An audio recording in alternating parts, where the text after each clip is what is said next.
Welcome to our comprehensive guide on how to disable DM's notifications from an account in X. Sometimes you may want to take a break from constant notifications to focus, or simply enjoy some uninterrupted time. In this video, we'll walk you through the step-by-step process of disabling DM's notifications from an account in X. Let's get started. Step 1. Open the X app on your device. Once the app is open, you'll be taken to the main screen. Step 2.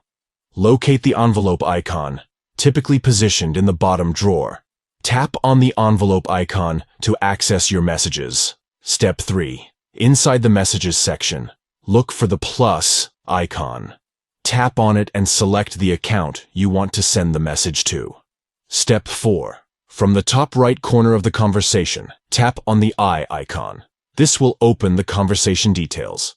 Step 5. Within the conversation details, find the option labeled Snooze Notifications and enable it. Specify the duration you wish to disable notifications for, and there you have it. You have successfully disabled DM's notifications from an account in X for the specified duration. If you found this tutorial helpful, please consider giving this video a thumbs up and subscribing to our channel for more X tips and tricks. Thank you for watching, and may your X messaging experience be tailored to your needs and preferences.